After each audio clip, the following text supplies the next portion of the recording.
அஸ்ஸலாமு அலைக்கும் வரஹ்மத்துல்லாஹி வபரகாத்துஹு.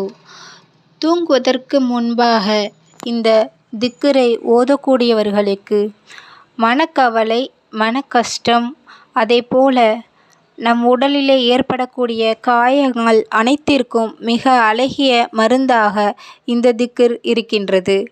ஒரு மனிதருக்கு படுக்கக்கூடிய நேரத்தில்தான் மனக்கவலைகள் அதிகமாக இருக்கும், அந்த நினைப்புகள் அதிகமாக வரும். அந்த நேரத்தில் அல்லாஹ்வோடு நாம் அதிகமாக தொடர்புகளில் இருக்கக்கூடிய நேரத்தில் அல்லாஹ் அந்த கவலையை, கஷ்டத்தை, காயத்தை போக்குவான். ஒரு அற்புதமிக்க ஒரு துவாவை அல்லாஹ்வின் தூதர் கண்மணி நாயகம் ஸல்லல்லாஹு அலைஹி வஸல்லம் அவர்கள் கற்றுத்தந்து இருக்கின்றார்கள். இந்த ஹதீஸை அலி ரலியல்லாஹு அன்ஹு அவர்கள் அறிவிக்கின்றார்கள். புகாரியிலே 5361வது ஹதீஸாக இடம்பெறுகிறது.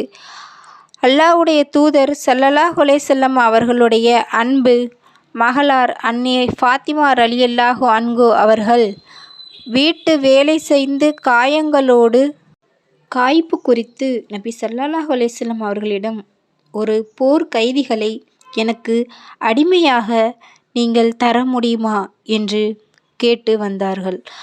அப்பொழுது நபி ஸல்லல்லாஹு அலைஹி வஸல்லம் அவர்கள் அருமை மகளான ஃபாத்திமா ரலி அவர்களின் அருகே அமர்ந்து, உங்களுக்கிடையே உங்களுடைய பாத எரிச்சல்கள், உங்களுடைய கையுடைய எரிச்சல்கள், குளிர்ச்சியை உணர வேண்டுமா என்றும் கேட்டார்கள்.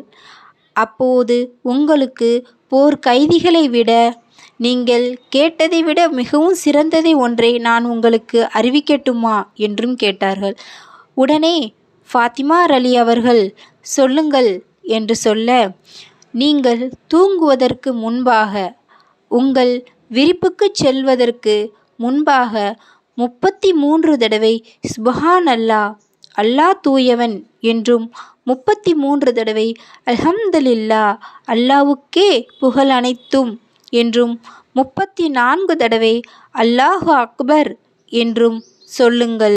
அது உங்களுக்கு பணியால் இருப்பதை விட சிறப்புக்குரியது என்றும் கண்மணி நாயகம் ஸல்லல்லாஹு அலைஹி வஸல்லம் அவர்கள் கூறினார்கள் என்று இந்த நேரத்தில் அலி ரலியல்லாஹு அன்ஹு அவர்கள் இந்த திக்ர்களை அறிவிப்பு செய்கின்றார்கள். அல்லாஹ்வுடைய தூதர் சொன்னதாக.